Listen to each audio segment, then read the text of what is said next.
together, end of quote. That's what he said. Oshomole added that he had run elections in Edo State 3 times without violence, and that the only thing that has changed is who is the governor, who boasts of his immunity, and so on. He equally warned that the courts are there, the police are there, and they will do their job. All right, away from that story, there are other top trending political stories. Nigerian politics is presently teaching us that you can sleep a governor and wake up the next day as an ex. In Bayelsa State, the seat of the governor got shook yesterday with a tribunal judgment that nullified the governorship election based on a petition by the Advanced Nigeria Democratic Party ANDP, which argued that it was unlawfully excluded from participating in the election. However, the electoral umpire, Independent National Electoral Commission INEC, reacted to that judgment yesterday, and the National Commissioner and Chairman Information and Voter Education Committee, Festus Okoye, pointed to the fact that they did not abide by the laid down rules, specifically speaking, and I quote, as at the time of the submission of the name of the said candidate, that is the deputy governorship candidate of ANDP, Peter David, he was 34 years old, contrary to section 177 sub B of the Constitution that makes it mandatory for a candidate for such office to attain the age of 35 years to be eligible to contest the election, end of quote. We'll see how that story unfolds, all right? But to the topic of discussion on political voices, we'll be looking at rising concerns over violent campaigns in Nigeria. Solutions. We are live on a TriCast, the Facebook page, 925 Dream FM. Join us there. Welcome. On the Twitter handle at Dream925FM as well. Go to the YouTube. That's a Dream TV Enugu. Find us there. Subscribe and click on the notification button. Welcome to Political Voices.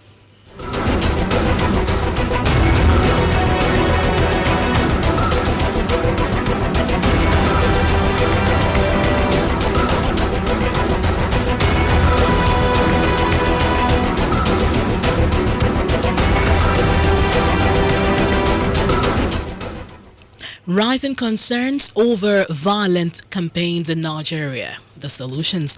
My name is Seizine Aningwe. Thank you for joining us. We have with us in the studio Mr. Ibubago Kafo, Enugu State Coordinator of APC National Coalition for Peace and Mobilization. Good morning and welcome.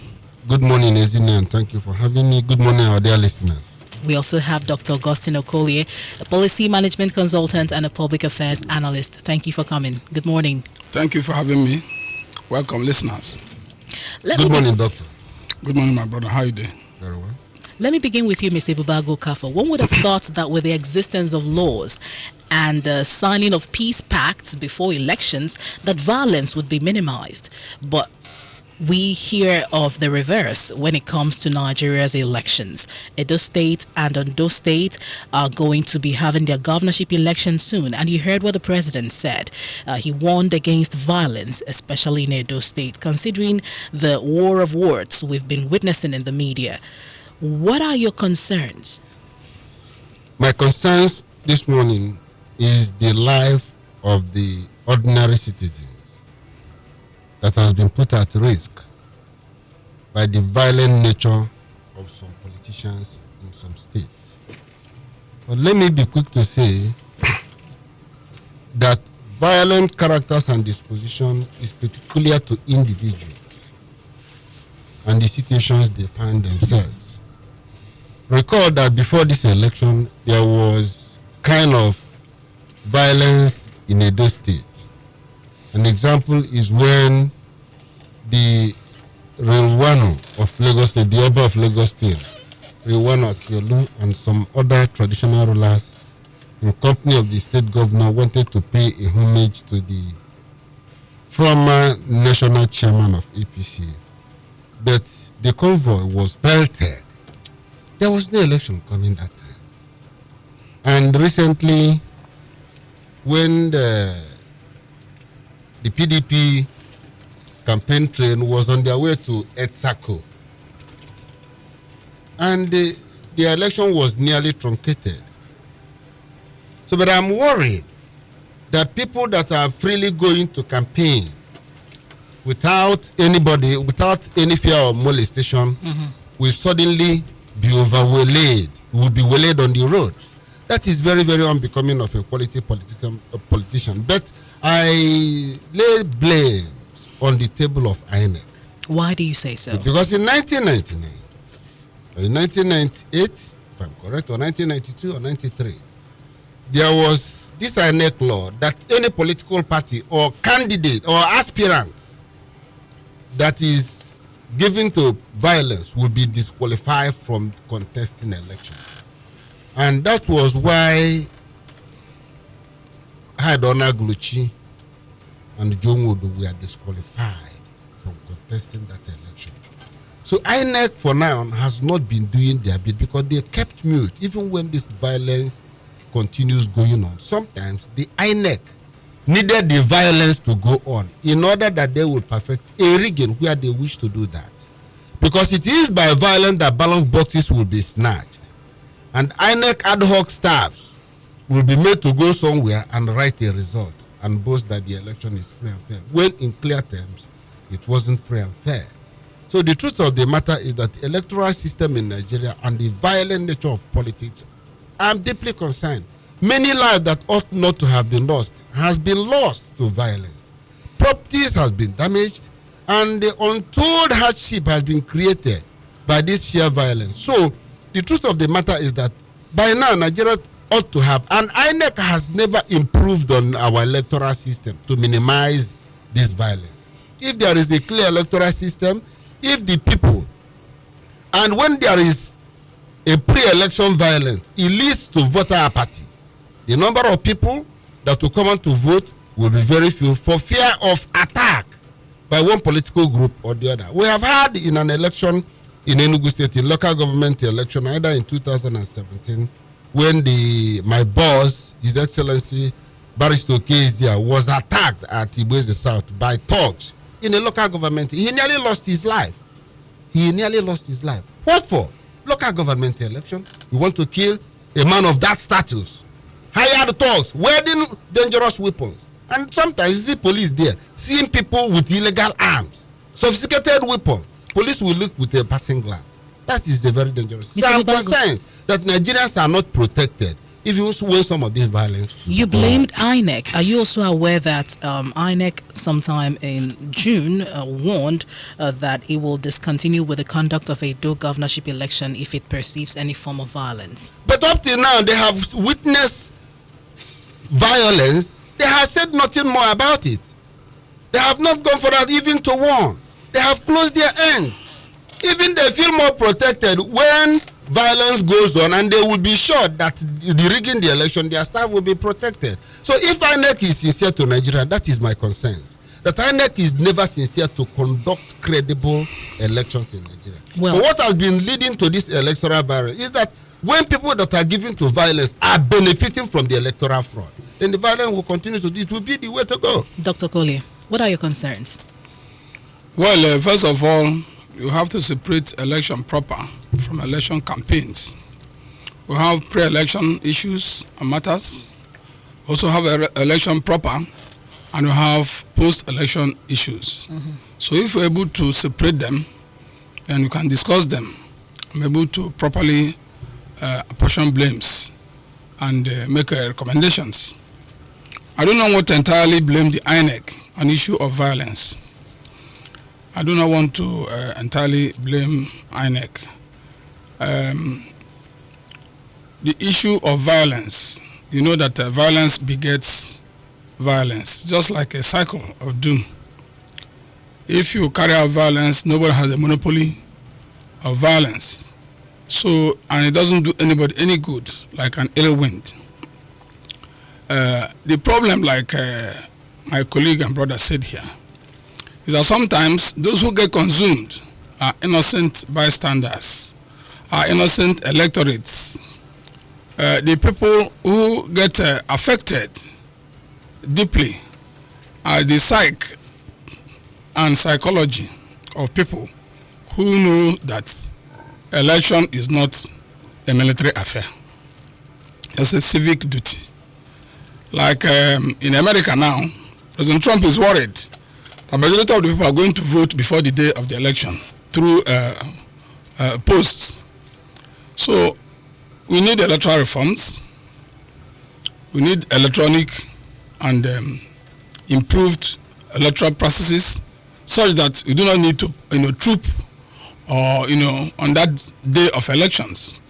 Then coming to electoral guidelines, electoral issues and timetable. INEC has a lot of work on their hands. They're overburdened with so many issues. That is why some of us are calling for unbundling INEC.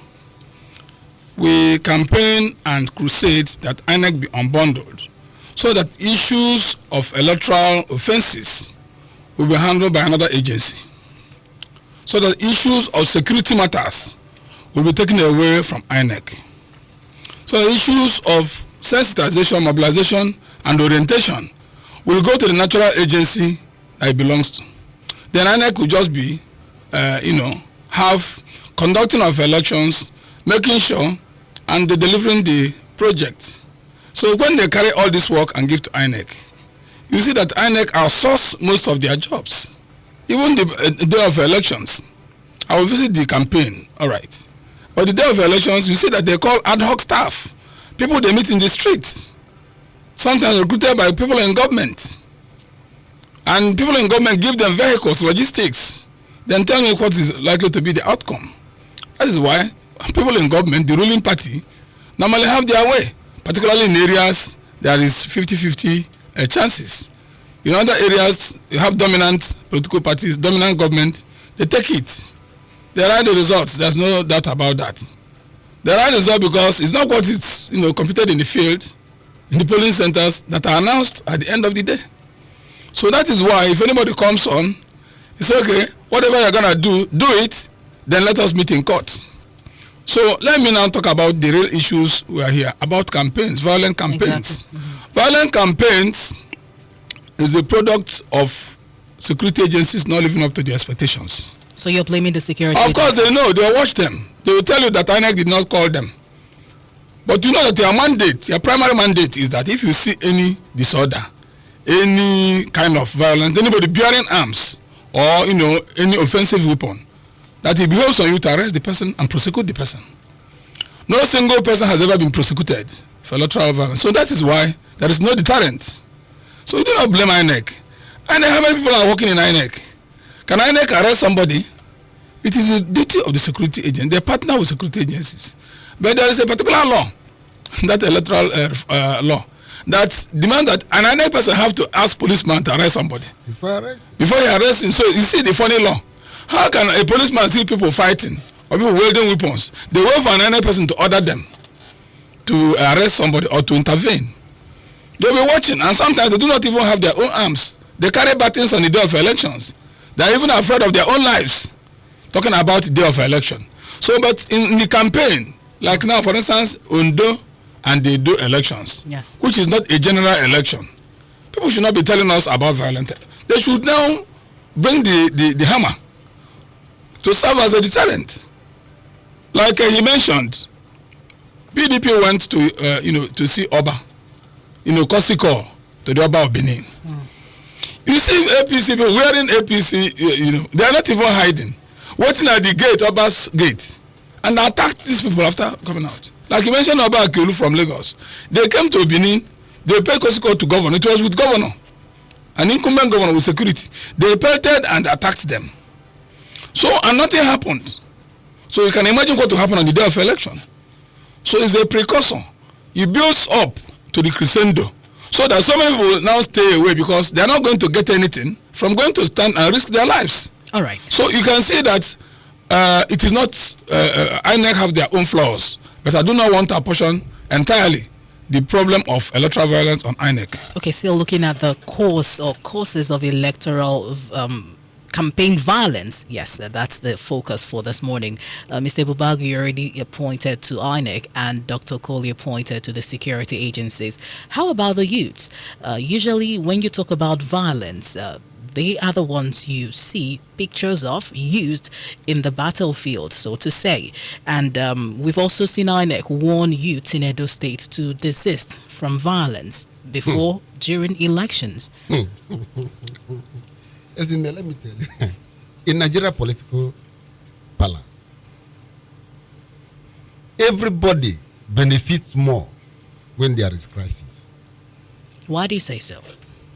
If there is crisis in the state assembly, for instance, they want to impeach a governor, the governor will move money. Middlemen will come in. His cabinet will come closer. And in distress situation, the governor will be sharing money here and there. And the youths, either supporting the House of Assembly or the governor, they will benefit. The same thing is applicable to the Senate, to the National Assembly. If there is leadership crisis, and Nigeria is such a nation that poverty has taken over the psyche of our people, that wherever they see that money will come out, irrespective of what, they will go for it. Today in Nigeria, criminality seems to be paying more than genuine businesses. What do you think? How will one reconcile bandits killing 12 people to steal 8 goats and 12 rams? How do you reconcile that? This is a country where it happens. So when the youth that you are seeing, they are struggling for survival. Can you see COVID-19? God in heaven loves Africa.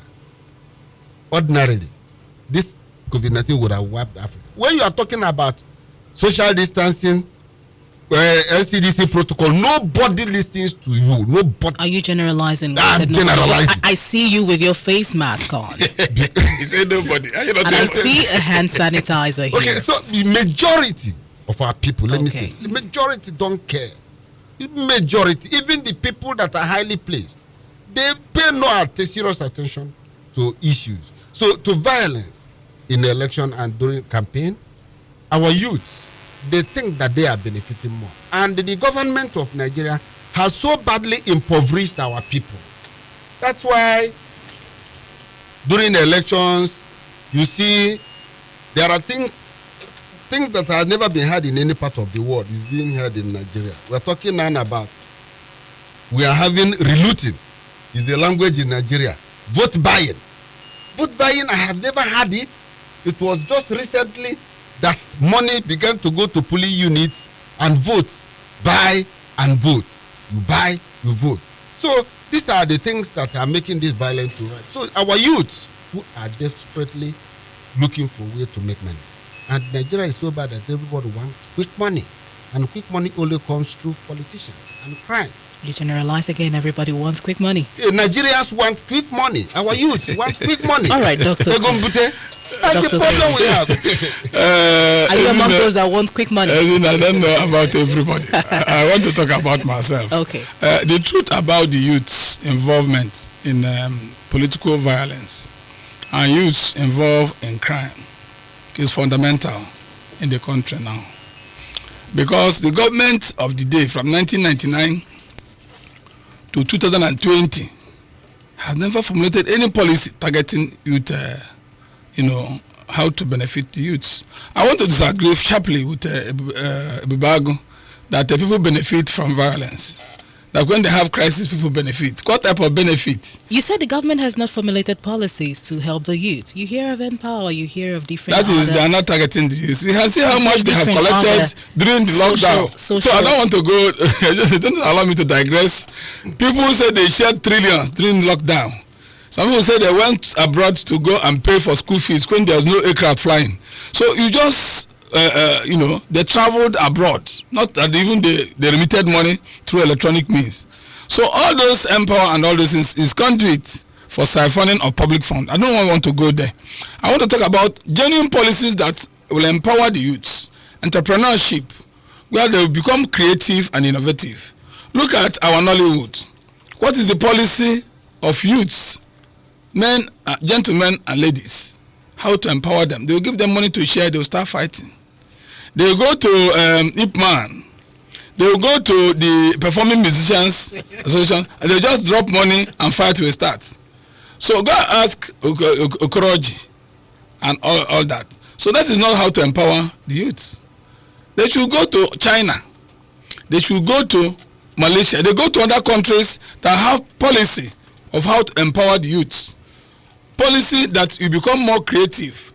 There's no doubt about Western education, but you become creative and more entrepreneurial. So what I'm saying is that there has not been any genuine, sincerely targeting how to empower the youths. Like he said, they benefit from poverty of the people, those public officers. Because when you are poor, you become beggarly, you become desperate, and whatever is thrown to you, you rush. But that is not what we have come here today to discuss. Because there's also some orientation from family unit to school to other social pressure. Now, what we are saying is that the youths cannot tell us they have no option than to take to crime or violence. They pay hugely with their lives. They pay with their lives, so I don't see any benefit. How can people benefit when you put your life at risk? And children of those politicians are abroad in first-class Ivy League schools, and they are here fighting for their father. So I don't see the reason why any youth, what are you benefiting? 5,000 naira, 2,000 naira, is that benefit? You put your life on the line to get 2,000 naira just once, one off, waiting for another 4 years. So there's no benefit. It is of no benefit. So violence does not benefit or profit anybody.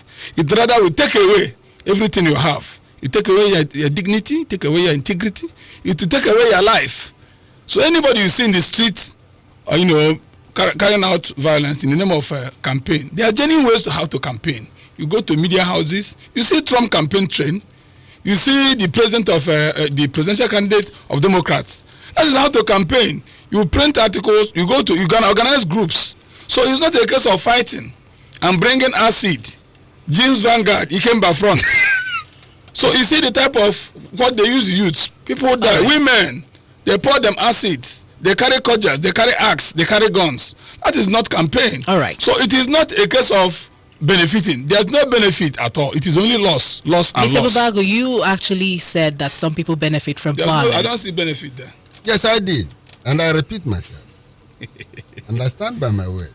Okay. There are some people that benefit from crisis, from violence. There are some that benefit. Ordinarily, if a governor wins his election out of violence, did he benefit or did he not benefit? The answer is obvious, irrespective of the cosmetic approach that doctor is trying to apply on this issue. There are some people that are benefiting. Okay, now, Adams Oshiomhole ran to the presidency to ask for more security in the election. Primarily, he is not contesting the election. And most of the recorded violence in Edo were in his domain. What is he asking presidency for more security for? Does he want to use the security to rig election? To intimidate? Or does he what type of security is he asking for? So I still restore my statement that INEC has the blame. Very unfortunate that Austin will always like to disagree with me on clear on issues. A particular issues. He said do not share the blame all to INEC. No, he said that during elections, the police cannot arrest unless INEC instructs them. He turns around to say that he cannot blame INEC, who fails to even make an order to the police, even advise the police. He still see nothing wrong with INEC. He has been the director of National Orientation Agency. He knows how he educates people. He knows how agency goes. He knows how he travels to local government. I don't want to be, at antagonism stage with him. But he understands fully well that INEC education system, INEC education desk officer, in every state has not been working since 1999. Let him prove me wrong. But still, he will come here boldly and say that he don't blame INEC. When INEC is causing the entire problem of Nigeria electoral system. If INEC will conduct one credible election, there is no need for violence. There will be no need for vote buying. People will begin to campaign on issues. People will begin to address the challenges of the masses. Politicians will begin to fulfill their promises to the people. All right, let's bring in the people. No, I want to deny that I said quickly, INEC has no blame. I say do not take all the blames to INEC. There are some issues that the security. So you share the blames. Of course, INEC has some blame, but it's not a case of election during campaigns. Okay. Even during campaign, security agencies are mainly responsible for taking. I don't blame security agencies. Why? Because very little time you blame the security agencies. During campaigns. During campaign. See the challenges of the security agencies. A governor will come with his security attaches. The former national chairman of a political party will come with equal number of security operatives. Can you see that? Is he entitled to a it? senator? The same thing. Is the former national chairman entitled to security? Doctor, you see, let us. No, he's not entitled to security. The INEC will say, if I remember when Jega was conducting election, he said, no public officer will near the polling unit with his security personnel. If you want to come, and don't move from your polling unit to another. It is INEC that did. Was it obeyed? I don't know how. No, was it that directly? Was it obeyed? Whether it was obeyed, but there is a clear demonstrated will by INEC under Jega to put things right. I don't know how Austin became so INEC equally did the same before 2019 elections. Yes. INEC equally did the same. Yes, if you remember, INEC also put out different guidelines and talked about the need for voters not to go close to the cubicle with their phones. But we saw, but it wasn't the compliance was low. We saw that all over the social media. Don't go to the cubicles when they want to rig the election. When you say don't bring your camera phone, the camera will record when money is passing, mixing hand, and capture INEC officers conniving with election riggers. That's why they say I want to say that let's bring the people to this conversation. Let's bring the people in on this conversation. On the program this morning, Political Voices 92.5 Enugu's Dream FM. Rising concerns over violent campaigns in Nigeria. Solutions. What are your thoughts? Let's remember that when we talk about election and its processes, there are stakeholders. You talk about INEC, you talk about the security agencies, you talk about the politicians and political parties, you talk about the electorate. Yes, so let's hear your thoughts. On the Facebook live stream 925 Dream FM, the Twitter handle at Dream 925 FM. Join us there on YouTube, Dream TV Enugu. The phone lines are open as well. Hello, good morning. 0809-8888-925. Hello, good morning. Or you can call 0902-00-20925 on our WhatsApp line 0902-00-20925. Okay, we have Omeya Sunday, who wrote from Nsukka. The spate of violence in campaigns in Nigeria is a product of lack of trust in the electoral system and the security agencies. That's why the result of people resort to self-help. If only the actors in the process will do the needful, then it will be an old story. Impunity is still another factor because no offender has been taught a bitter lesson. What is the state of our electoral offences bill? I want to ask the guests, has it been passed into law? All right, and here on the WhatsApp line we have other people's contribution coming in. We'll take that shortly. 0902-00-20925. Good morning, welcome. Hello, good morning. What's your name? Where are you calling from? I'm calling from Manam. Okay, you need to be more audible so we can hear you. Go ahead. My name is Chukwudi. Chukwudi, go ahead. I'm never all this our families every matter because what I'm all of us are dying, all of us are government, and we see this government, nothing is going well, nothing is working. Look like you have the guy that nobody supporting, nobody giving him saying anything, not giving people money that more than sorry, we are really struggling. We are really struggling to hear you clearly. Sorry we had to let you go. Please call the other line or join us on the social media platforms on the Facebook live stream. We have engineer Chukwemeke Luchuku who said, good morning. Right, my take on this topic this morning is that I am totally against violent campaigns in Nigeria. The way forward is for everyone to understand that politics is not a do-or-die affair. We should put our country above our selfish interests. Marcel Enechi, thank you for joining us. The rising concerns over violent campaigns in Nigeria is worrisome in our country.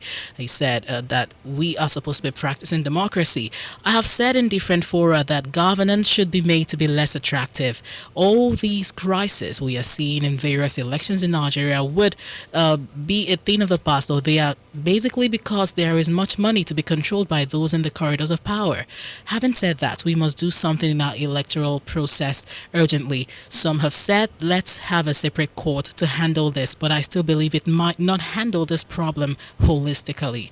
God bless Nigeria. Nat Nwoko, until we make our electoral offices less attractive, our elections will continue to be violent and less credible where there are no apparent where there are no violence. Okay, yes, we have this one from Ovunadikland who said violent campaigns in Nigeria need to be examined by reviewing the electoral laws and ensuring that the perpetrators are brought to book. They are apprehended. Thank you for joining us. 0902002092. Good morning. Hello? Good morning. Yes, what's your name? Where are you calling from? My name is John Paul. I'm calling from Igbo. John Paul, go ahead. Okay, the violence we are talking about. The question is, does violence spring from the ground or from the earth? Violence doesn't spring from the earth or from the ground. It springs from the human being. And it is as a result of the human act. Because after the certain things, people will come together to find peace fast, but after finding it, they will go and do the contrary. This means that we are inside with ourselves. Another thing is, those people that are repeated to do violence are being returned, are they not human beings? Are they not from Nigeria? So they have to be blamed. Everybody has to be blamed. So for violence to be a deal of the past, everybody has to be involved. Thank you. It's going to continue to happen because we have told our knowledge that of money. Everybody is after money. That is why everybody can be there. Thank you very much. All right. So the goal is not squarely on INEC. Everybody has to fix it. Everybody, including you and I, should take the blame. That's what he said. On the Facebook page, 925 Dream FM, Maxwell Everest II said, good morning. Violence is always perpetrated by the party in power because they seem to have the upper hand than the other participating political parties. The solution to this menace is that youth should be reorientated to disengage themselves from being used to victimize the political opponents. Police should arrest any person handling arms illegally. Ezeleke Henry, good morning, said, good morning to my mentor, Dr. Collier. I think the only solution to the violence we encounter during elections in Nigeria is for the people of the country to call our political leaders to order by telling them that we need to reduce the huge amount of money that our politicians take home every month. Unless we do that, the violence will continue to be the order of the day in our dear nation. We have Chineke Kajethan, who said, electoral violence in Nigeria needs to be continuously addressed. Conventionally, there is a focus on national and general election. For instance, electoral violence monitoring and citizens and party education programs are concentrated on the period ahead of such elections. However, by-elections are sometimes even more prone to violence than the general election, and violence can also take place between elections. Therefore, to prevent and manage this, he said, a policy for electoral violence management, especially monitoring and voter-centered strategies, need to be carried out on a long-term basis, he said. On the WhatsApp line, we have Azuka from Unsuka. For the fact that elective offices in Nigeria are seen by politicians as avenue to enrich themselves at the detriment of the masses, electoral violence will persist, he said. 090200200925. Hello, good morning. We have another caller. Thank you for joining us. Good morning to you. Hello? Good morning to you, Ezine. Welcome. What's your name? Thank you. My name is John Manek from Anako. I am a local government, Anambra State. John from Anako, go ahead. Thank you very much, Ezine. You see, I am surprised why we are just talking about violence, those states election and all those states elections. So this shows me that this present government, that they only know how to invite their so-called operation, dancing this and that. But they don't know how to bring the operation elephant dance, operation turtle dance, operation ego dance. but they know how to dance when they sit in Americano. They know how to dance all their so-called nonsense dance. Thank you very much, Ezine. I'm tired of this country. Well, what you call nonsense also makes sense because the dances are usually aimed at stemming insecurity in various parts of the country. Here in the studio, we have Mr. Ebubago Okafor, Enugu State Coordinator, APC National Coalition for Peace and Mobilization. We also have Dr. Augustine Okolie, Policy Management Consultant and a Public Affairs Analyst. Rising concerns over violent campaigns in Nigeria, the solutions. Let's also look at the effects. I know earlier you mentioned one or two. You mentioned loss of lives, Dr. Collier, that people who get themselves involved as instruments of violence in campaigns, they usually lose their lives. Maybe not all have lost their lives, but you said loss of life is one of the things to benefit, so to say, or one of the consequences. What are the other effects? Okay, thank you. If you look at violence generally, and violence during elections, you can see that Nigeria, our dear country, is deeply immersed, systematically, no longer isolated cases in violence. These days, the psychology of violence has hit so high that even when people see accidents or when people are carrying out violent conduct, you can also see even children using their phones to photograph, to take pictures of a violent scene. So you can imagine that. There was a time we watched in CNN how what is going on in Iraq and in Yemen and in other parts of the world. Then we say it can never happen here.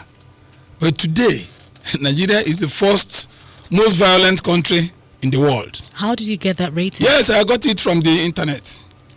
That is the current rating. Nigeria is even third, not even fourth. What particular Afghanistan source? is out. Let me tell you what is going on.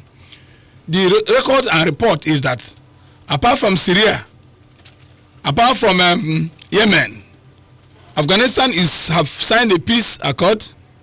But Nigeria, Al Qaeda is moving into Nigeria. ISIS is moving into Nigeria. ISWAP is moving into Nigeria. Herdsmen are moving into Nigeria. Boko Haram is already there. Then violence has become the order of the day.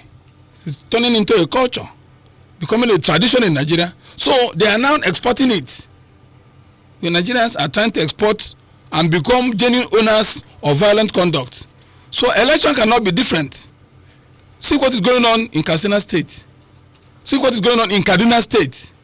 People, children and women, they are visited daily, on daily basis. And the law enforcement agencies are telling us they have nothing, they don't know what to do. And the government of the are telling us that they have done their best. So this is what is going on. So how can you remove election from that? You have become a violent people. They are now looked at Nigerians with, they have a culture of violence. So now you can imagine the former chairman of APC hijacking the campaign train from the committee that are supposed to campaign. The same thing he did to the other man. So I don't know why he is tending towards that direction. So the truth is that the law enforcement agencies and government, the president have now warned. Let it not end with warning. Let them begin to implement what the law says about anybody with violent conduct. So what we are saying is that in elections, pre-election matters like campaign now, they should do something to sanction people who have crossed the red line. But they are not doing it. So it now encourages people. It now encourages people to carry out. If people are arrested and tried and jailed, then other people will now begin to get afraid. They will get scared. But since they are now, after conducting violence in Edo State, they will now go and pay courtesy call to the president in the full glare of the camera. Then people will say, okay, maybe some people are bigger than the law. All right, Mr. Ebubago, we're looking at the effects of campaign violence. The effect is that the people do not get the dividend of democracy, because any election that was gotten through violence will only pay those that played the pivotal role in committing mayhem during the process. So the masses may have little or nothing to say, because the election violence will lead to voter apathy. People, for fear of how do you tell a professor who are youth of 17, 18 years, a medical doctor, to go and queue in the glare of gunshots They will see ballot snatching. And when these boys are struggling with gun, you don't know where the bullet may go. And just like Augustine Okorie has said, violence has entered into the psyche of our people. The other day I was moving down Holy Ghost. There was a crisis, there was a noise. What was the noise? A police officer smashed the windscreen of a motorist. Irrespective of the offense, a police officer decided to throw aside decorum and police modus operandi and resorted to violence on a motorist. What a shame. On the social media, a Camry vehicle was coming. A police officer shot the vehicle from behind and pierced the boot and shattered the spinal cord of a woman. A child she was carrying was crying. A boy held the policeman with gun. You must take this woman to the police.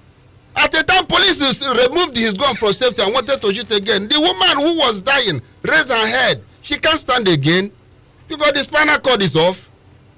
So in that situation where in Nigeria they shoot and kill at will, how do you expect people to begin to risk their life in the name of voting for politicians? That is the dangerous side of election violence, campaign violence. If politics, if you are not popular, and it is only those who are not popular that always resort to violence. Those who are afraid of losing somebody said it's usually, or somebody pointed to the incumbents, the people who hold power. So you're saying people who are unpopular. Would you say that people who are, the incumbents who have the power, that they are powerless? So what happens is that the incumbent uses the law enforcement agencies. The other people resort to local thugs. So they now go there and have a fight. Allow me to air my view, because you cannot coin somebody's view to mine. Look at it now. Augustine Okorie made the references on 1982 campaign preceding to 1983 election, when you have a governor sitting attacking an opposition party in the southeast. That is Ojukwu, who just returned. Ojukwu was attacking. Allow me now. Excuse me. Just don't go there. Austin, you must allow me. I can't allow you. You must allow me. I won't allow you. Please allow me. Go ahead. Now, before the coming of Ojukwu, the governor was being very proud. He's an incumbent. Will you call the governor the incumbent or the MPN incumbent? At campaign, on their way to campaign, Jim Vanguard, I know one Okolo Mako, who traveled from Enugu to there. These are these people that were this traffic officer that Jim employed. He deployed them into his campaign train, and they went. And if not for God, they would have killed Ojukwu at Mpo Junction. You see, so that was what prompted Ojukwu. What do you call that? Ojukwu? You don't know enough. I don't know. I know about Jim Vanguard. He came back front. Yes, he came back with his violence. Excuse me. Yes, it was that he came back. He came back front. After that effect, then Ojukwu decided to create his own front in order to protect himself. And after that, FEDECO now made a law, approached the National Assembly, and there was a law banning youth wing. But before then, there was youth wing, there was women wing. That was why all those wings were removed, because of the violent nature of youth. Ordinarily, in 1980, if you recall, in 1982, the state chairman of NPP was kidnapped by members of NPP. Which party were you then? NPP. They were kidnapped by members of NPP. Were you then?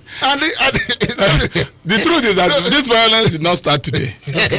It has, but it's building into a crescendo. No, it's building gradually, yes. And we are watching. You see, the law enforcement, the lawmakers, that's members of the National Assembly, yes, have attempted to bring a law that will help the electoral process. But Mr. President did not sign it into law.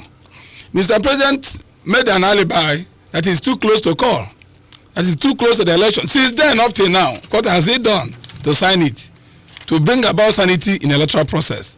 So maybe, like even the other day we were discussing about military, involving military and army men during elections.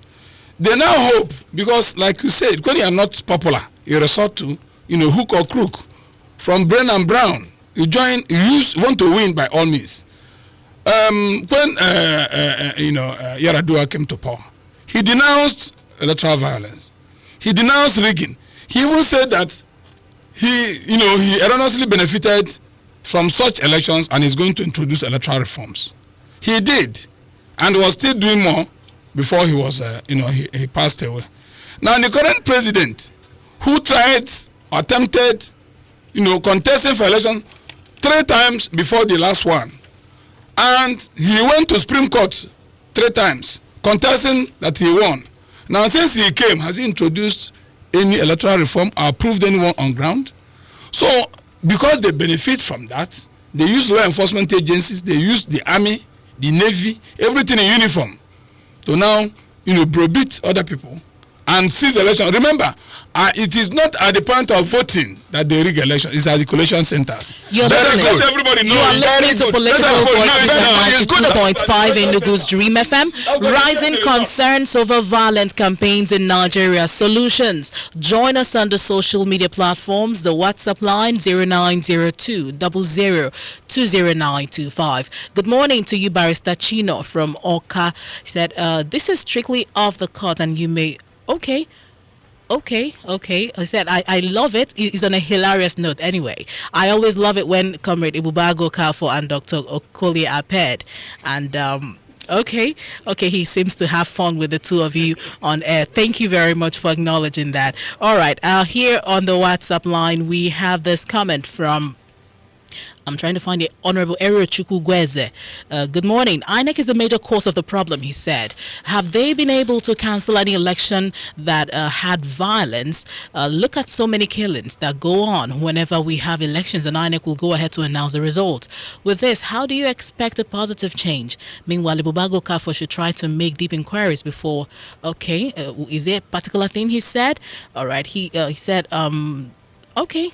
I'm trying to understand what you mentioned. You said I was there live during that local government election that year. Okay, is there nearly okay, he's making another claim here that we're yet to verify, but it's all right. Thank you for joining us. Hello, good morning. 0809888925. Join the conversation. Good morning. Welcome. Go ahead, please. Yes, I suggest electoral. Hello? We can hear you. What's your name, sir? Go ahead. Okay, my name is Amlaban. I'm calling from Enugu. Go ahead. I suggest the electronic system in our voting system. That will attract violence in the election. But I disagree with the analysis is that the ECC ruling party is to use the establishment agency. Not only know establishment agency, but also look at the case of election of both and got everything. So thank you very much. Thank you for your contribution. All right, 0809888925 or 090200200925. Join us on Facebook. That's 925 Dream FM. We're also streaming live on Facebook. Hello, good morning. Yeah, good morning. Welcome. What's your name, sir? Where are you calling from? My name is Chris. I'm calling from Obola Gomala in Ojai local government. Go ahead, please. Yeah, please let me quickly align myself with the intervention of a bad people council. When he talks about INEC, major problem. Look at what happened during the time of Atiku Abubakar and President Muhammadu Buhari. A professor INEC employed was on the national television. This was a wrong figure that was not handling the classification. So all these things are factors we need to put into consideration. INEC needs to sit up and do the needful. And they must have to implement all the good ideas they have during the time of the electionary and campaign. So that's my humble submission. And let's need to sit up and do the needful. Thank you. Thank you very much for your humble submission. 0902 002095. Well, gentlemen, we'll continue after this break. We need to take a quick break and allow Alex Obodo to come here for the news at 10 on 92.5 Enugu's Dream FM. The conversation will continue when we come back from the break. Meanwhile, Honorable Chukwu Ugweze said he was there during the local government election that year that you cited, Mr. Bubago. He said that Okeza, he alleged that Okeza nearly killed one young man from Ovoko, that it was a security operative that intervened and saved the life of the young man before he has directed his thugs to go and kill the young man. Now, this is an allegation. I don't know how you can settle that when we come back. Okay, when we come back. Yes, when we come back, let's take a quick break and allow Alex to do the news on 92.5 Enugu's Dream FM. We'll be back on Political Voices. Stay here. onye ọkwọ ụgbọala gịnị ka ị nwere ikwu? Onye ọka iwu agwakwara nwaanyị ahụ oge m butere ya ahụrụ m na oyighị ihe mkpuchi iru enyere m ya otu mana nwaanyị a dị isi ike onwe ihe na-agwa ya mana o kweghị eyi ya jụọ ọnụ ndị ọzọ nọ n'ụgbọala ha ga-agbara m aka ebe ọ bụ eziokwu bụ ihe onye ọkwọ ụgbọala kwuru? Ọ bụghị ka o siri mee. O nyere m ihe mkpuchi iru eji akwa akara wee doo. Ajụrụ m ya ma ọ bụ nke ọhụrụ ka o nyere m ya n'efu. Ọ sịrị na ọ gbazinyere m ya na ọ bụ maka onye ọbụla batara n'ụgbọala ya na-ekpughị ihe mkpuchi iru ọ ga-enye ya ma werekwa ya mgbe onye ahụ chọrọ iritu n'ụgbọala ya. Ị nụkwara ihe ọ na-akọ? Onye ka mbụ ego one ka m na-arụta m ga-eji wee gọzie Fada Krismas na-ekezikwa n'ihe mkpuchi iru onye ọbụla m bụrụ n'ụgbọala. Achọrọ m izere nsogbu ịkwụsị mmadụ n'ụzọ mana ugbu a amatala m na ihe m mere bụ ihe ọjọọ agaghị m eme ya ọzọ. Onye ọka iwu biko mere m ebere mee ihe kwesịrị ka ime gị na mmadụ eyikwala otu ihe mkpuchi iru. Ozi a sitere n'aka ụlọ ọrụ ndị steeti na Federal Ministry of Health na-ahụ maka ahụike ndị NCDC na ndị nkwado ha Upright for Nigeria. I won't tell you the secret of better food na the new no chicken and classic seasoning powder. The ingredient they take make am na natural by nature, like real chicken, rosemary, black and white pepper, garlic, onion, parsley, mushroom, coriander, and plenty more. If you knack new no seasoning powder for inside your jollof, fried rice, egusi, and all other soup, you go know say flavor pass flavor. New no seasoning powder, natural by ingredients, bangba by flavor. Dear table manners, we respect you. But see, to do justice to that vegetable soup prepared with Royco, we will loosen belts, we will abandon fork and knife, and we will lick our fingers and plates if necessary. Because the experience, taste, and aroma of meals prepared with Royco, it requires freedom. We call it the Royco effect. Royco, for that original taste and aroma. It's the new definition of cool. Stay fly with the new Oppo A9 II. Click, click, take a picture. A 48 megapixel quad camera is right with you. Never run out of juice. The 5000 mAh battery takes hours of use. Plus 8 gigs of RAM, that's a high performer. The Oppo A9 II is out, go order. Flaunt your A moments with the new Oppo A9 II. Available at all nationwide authorized retail outlets. You heard? Oppo. Enugu's #1 choice for music and talk. 92.5 Dream FM. That's how we do it.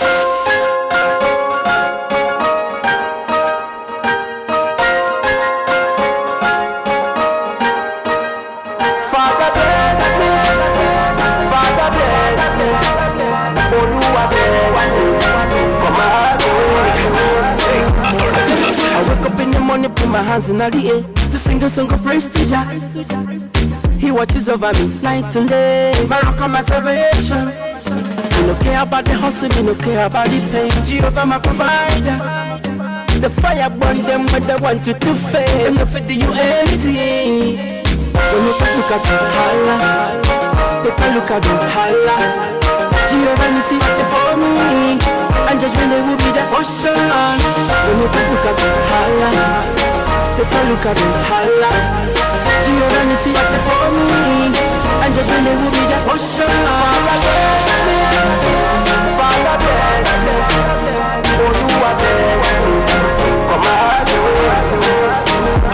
Father bless me, Father bless me, Oluwa bless me, come on.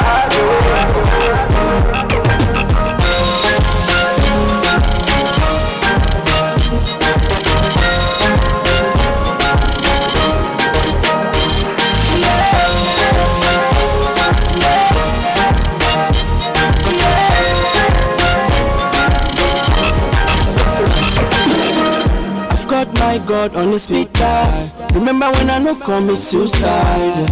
I look deep and I see fire. I can cheat for the inside. Don't really matter if you dey for gutter. Last, everything go dey alright. It is not my power, na chemo they do am. Last, everything go dey alright. When you first look at you, holla. Take a look at you, holla. Gio, when you see what's for me, and just when they will be there, for sure. When you first look at you, holla. Take a look at you, holla. Gio, when you see what's for me, and just when they will be there, for sure. Father bless me, Father bless me, Oluwa bless me, come on. The news that concerns you. This is Dream 92.5 News.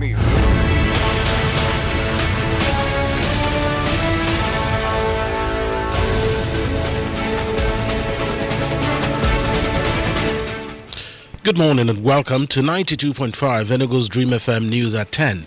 My name is Alex Obodo. We'll begin our stories here in Enugu, where the state government has issued new business operational guidelines to tricycle riders and other business operators in the state.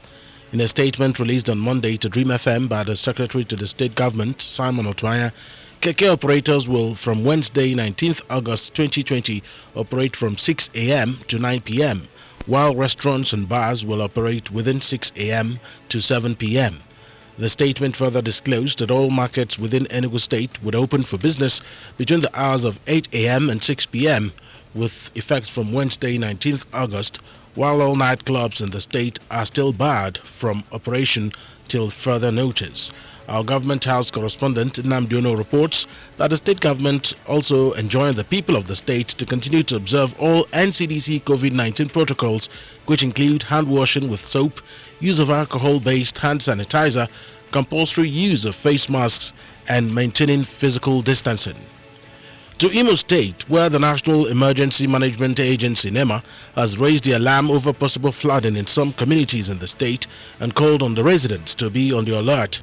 Assistant Head of Operations, Owerri Operations Office NEMA, Chidi Ogundu, confirmed this yesterday during a sensitization campaign in flood-prone communities in Imo State. Ogundu said some communities in the state has been under serious flood attack since 2012, with no fewer than 80 houses affected by flood in Ohaji Egbema and Oguta local government areas in 2019. He therefore advised residents of riverbank areas to always monitor sea levels and report unusual rise in water levels to appropriate authorities for quick action. In Rivers State, the government has announced the reopening of all markets in the state about 5 months after their closure as a result of the COVID-19 pandemic. Governor Nyesom Wike, who gave the announcement on Monday, said the reopening of the markets will take effect from 7 a.m. today and will close at 6 p.m. daily.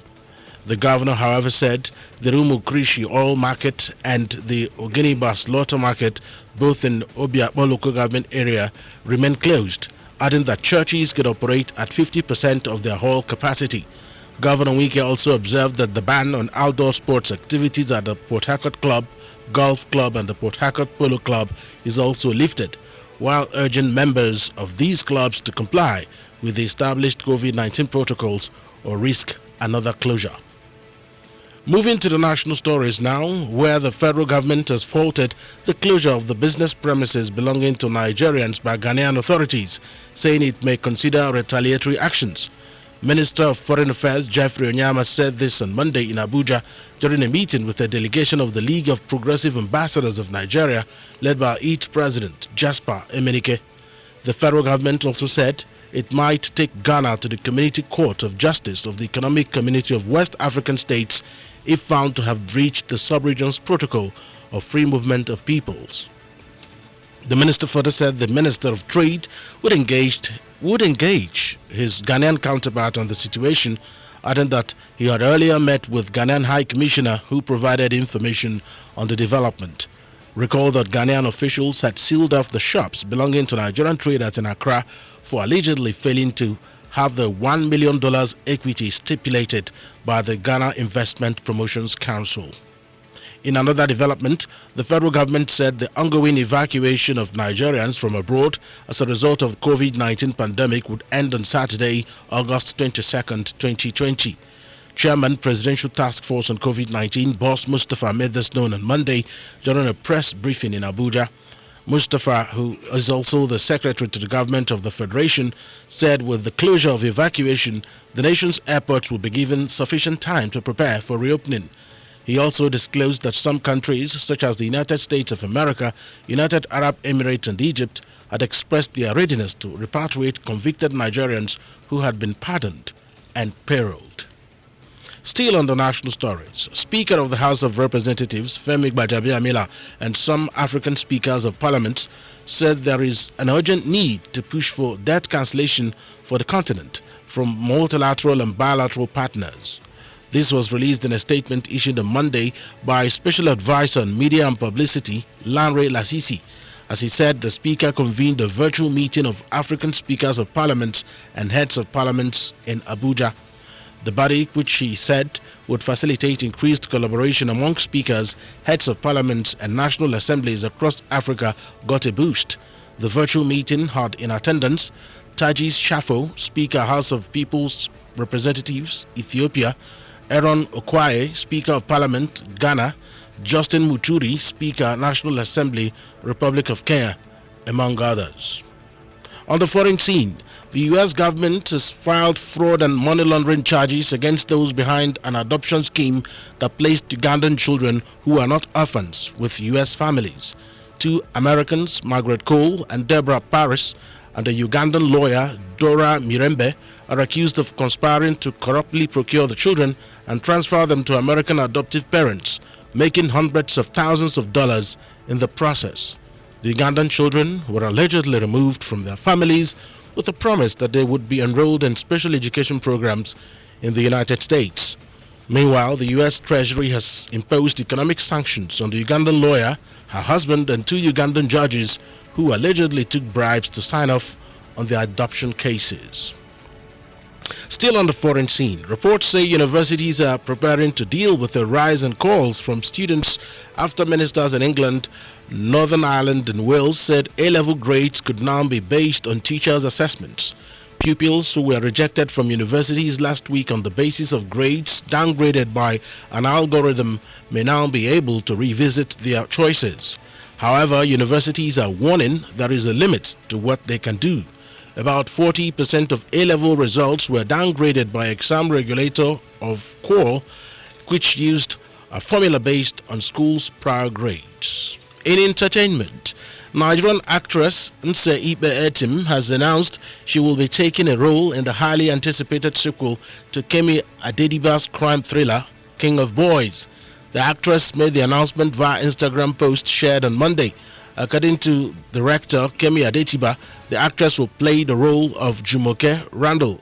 Although a release date is yet to be announced, sources reveal production is well underway. In sports, Stoke City has announced that John Mikel Obi is the club's fourth signing of the summer. The Nigerian international midfielder joins Morgan Fox, James Chester and Stephen Fletcher in checking in at the Bet365 Stadium ahead of the 2020-2021 championship season. Mikel, who won a host of domestic and European honours during a glittering 11-year stay at Chelsea, returns to English football after a spell in the Turkish Super League. Mikel made more than 370 appearances for Chelsea, helping them to land the Premier League title twice, as well as 3 FA Cups, the Champions League and Europa League. And that's the size of a package on 92.5 Enugu's Dream FM News at 10. Until 1 o'clock when we'll bring you more on our bulletins. My name is Alex Obodo.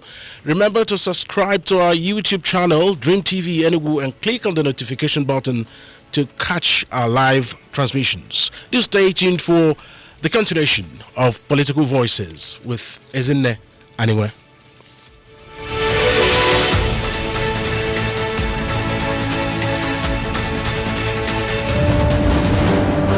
Listen, I am telling you that I don't agree. I don't.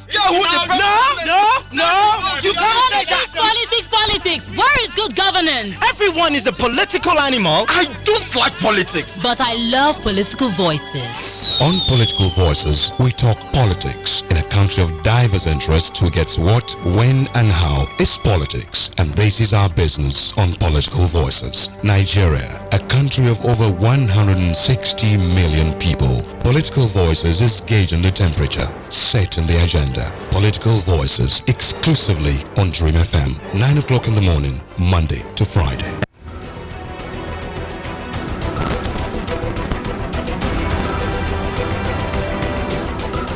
Thank you for staying with us on Political Voices. It's 92.5 Enugu's Dream FM. Rising concerns over violent campaigns in Nigeria, the solutions, that has been our focus on the program before we went on that break. Time in the studio is 10:09 a.m. My name is Izine Aningwe. We have here in the studio Dr. Augustine Okolie, Policy Management Consultant and a Public Affairs Analyst. Also here is Mr. Ibubago Okafor, Enugu State Coordinator of APC National Coalition for Peace and Mobilization. Now, before I allow you answer the question you were about to do before we went on the break, Mr. Ibubago, let me quickly correct. That message didn't come from Honorable Eruchukwu Ugwueze. Rather, what the person said here is that Honorable Eruchukwu Ugwueze of PEP saved him. That he saved him. Yes, that he saved the same person. That's the said young man from Ovoko that he alleged that Okeza nearly killed before they went on to the angry youth started beating him, and then the Honorable Eruchukwu Ugwueze, that's what he said here, had to run in to save him. Yes. The truth of the matter is that His Excellency Barrister Okeza has contested for office of governor more than once, and throughout his contest there was no record of violence on his side.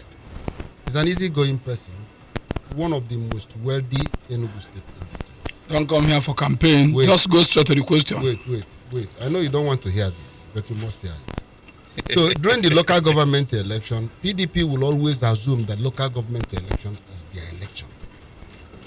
At every election, particularly in Enugu State, they unleash all manner of mayhem on the people. They don't come out with even the electoral materials. Okeza came to the polling unit. His polling unit, I said, where is the result sheet for the election?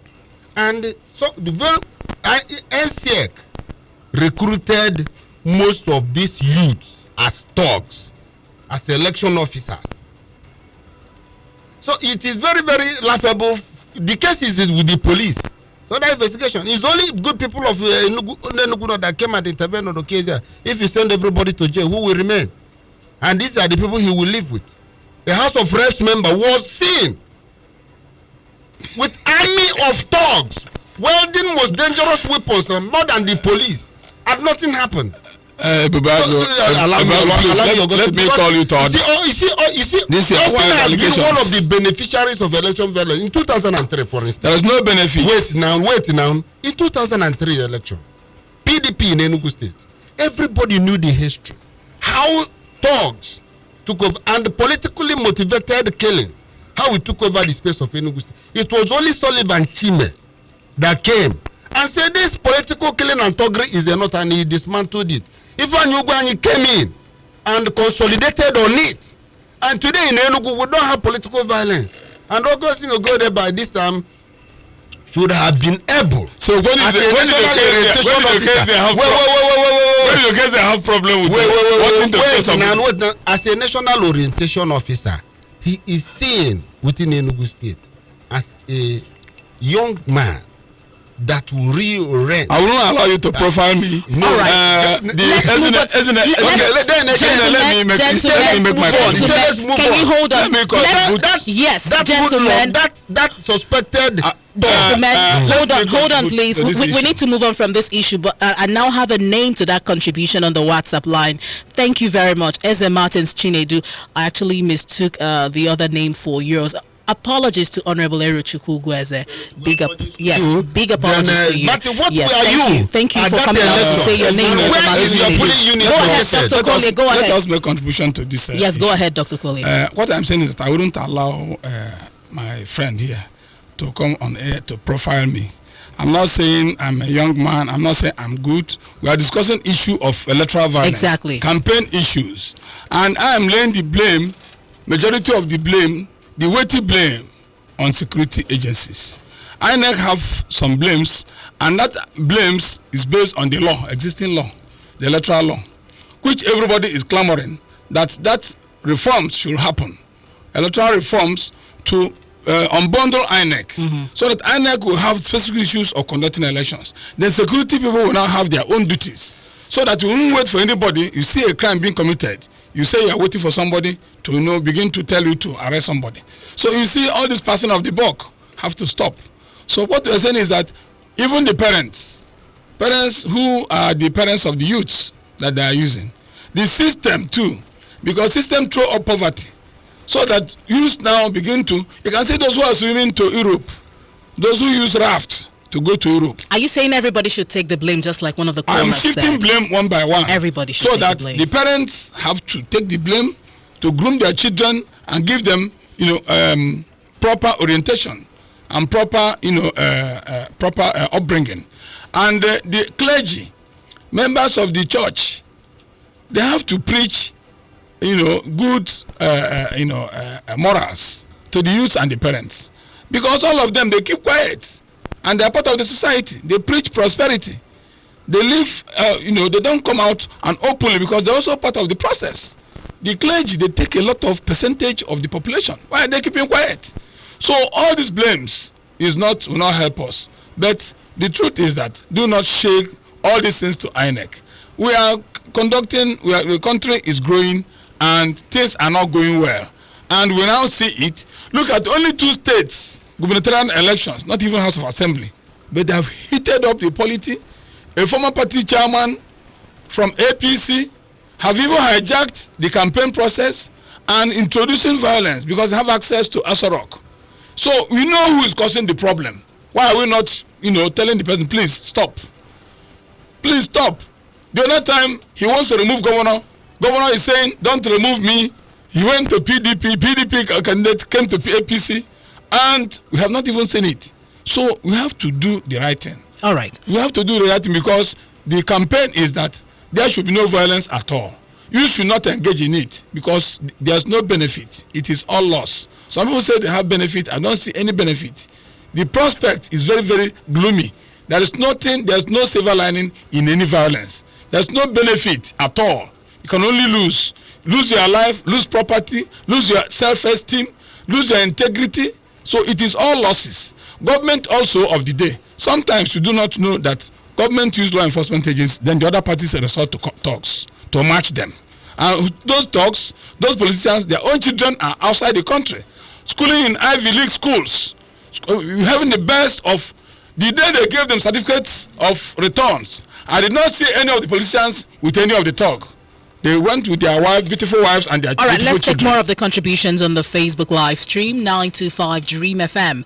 Ikogo Fidel said, must every election go to court? If that's the case, then let the Supreme Court start conducting elections. Ejimbe Sonny Bennett said, good morning. Until we reduce the amount of money paid the disposal or paid to the political office holders, then the violence and desperation associated with our campaigns and elections will never stop.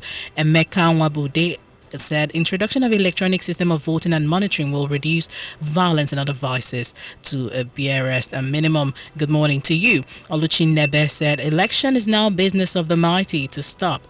Okay, he said what we need to do is to make politics less attractive. All right, and here on the WhatsApp line, Ekene from Enugu said, until we learn to see our constitution as a guide, until justice starts from the top, then Nigerian politicians will do anything to be in office, because elective offices in Nigeria is what he calls HIYP, High Investment Yielding Program. 0902 002925. Good morning.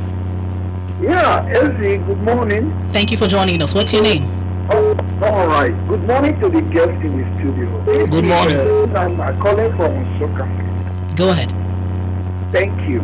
The blame for electoral violence should be shared among the electoral stakeholders, beginning from the contestants, the security agents, the masses, and also the INEC. But I think that the lion's share of the blame the bulk of the blame should go to the INEC, the major electoral umpire. Yes, the ESTAS electoral law, a kind of demands that the INEC should be the one to take control of electoral violence by punishing any offender. Are they doing that? Like in those state land? Are you trying to tell me that INEC, they don't know when APC is on their campaign and the attack? Is the attack not coming from PDP? PDP is on their campaign and the attack. Don't they know it's coming from APC? What have they done? You know, punishment is always a driving force, a kind of a restraining force from committing evil.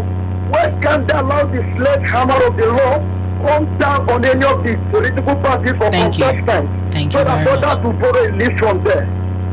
So what I'm trying to say is I can't agree less with Guvavo Kapo. The INEC should take the bulk of the blame. Thank you. The INEC should take the bulk of the blame. That's what he said. On the WhatsApp line, yes, this one is from Otika the flutist from Oka. I strongly believe that there are beneficiaries from electoral violence. The godfathers, the political parties, the politicians and their cohorts who win at the end of the day are the beneficiaries. Politics has been overspiced. That is why it's a do or die affair. All right, and gentlemen, we should be rounding off any moment from now. Ebubago Kafu. Why INEC should be blamed. During every election, INEC is like the referee to football team. If there is rough play, it is the duty of the referee to issue yellow card, red card. But INEC has not been doing that. One, that is one. Two, during elections, INEC, like Dr. Osnokore has rightly said, that election rigging is done at collation with the protection of thugs. Police cannot see you rigging an election and arrest you unless INEC say arrest. Who is rigging the election at the collation center? The INEC. Who will order for the arrest of the person that is rigging the election? INEC. Now, if you see somebody rigging your election and you say don't rig, and people will push you out, who is committing the electoral violence? Take a case of Dr. Chris Mwabezengige in Anambra State, where he contested for the senatorial district. There was pressure on the INEC returning officer to falsify the result. He refused.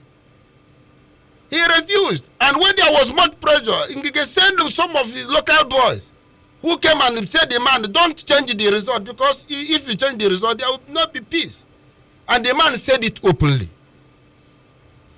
INEC, if not for that man, that election would have been rigged. And some of the rigging that are going on, you will see INEC coming to places. They will carry the election material for Idemili local government area and take it to Ayamelum and carry Ayam. What are they planning to do? They will be protected by. So INEC has a lot of blame. They are not playing their role. They are connivance with the electoral violence. They have benefited even more. Many of the INEC staffs have had houses, bought cars, millions in their account. Are you alleging or have you seen them? I am alleging. All right. And until we're rounding off. Whoever alleges will have proof. Yes. What I'm saying is that the blame should be shared. I didn't exonerate INEC. But I'm saying that the law enforcement agencies should do their job. They should not wait until INEC asks them to arrest somebody who is an offensive, somebody who is carrying out a crime, who is levying violence on people during elections. They should not say, they should amend the law. They should not amend the law that will wait for an outsourced INEC. These ad hoc staff who are not even INEC genuine staff. They are calling them INEC, but I don't call them INEC. I don't. So they are not INEC staff. I'm of the opinion that INEC should, recruit people and take ownership of the elections, so that they do not outsource their jobs to electorers who have done worse. Professors who have done worse. So INEC should take responsibility. They should give them power and money to be able to conduct an election, so that do not say it is the security men. So security agencies should do their job.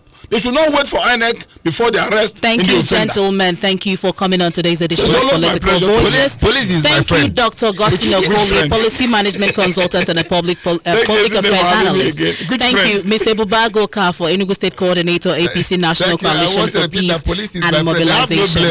All right. Good friend. As we round off again, I want to say big apology to the Right Honorable Erechukwu Matthew Guez, the SPA to the governor and former House member. Apologies for that mix-up. I know that you understand at this point. Yes. Thank you to my producer, Oke Odogu, and my production assistant, Lotando Kereke. A big thank you to Alex Obodo for ensuring that we stream live on the platforms, Facebook, Twitter, and of course on YouTube. Find us there, Dream TV Enugu. Go there, subscribe, and click on the notification button. My name is Sezi Naningwe. Stay for the Midday Express with DJ FX2 and Omar here at 92.5 Enugu's Dream FM.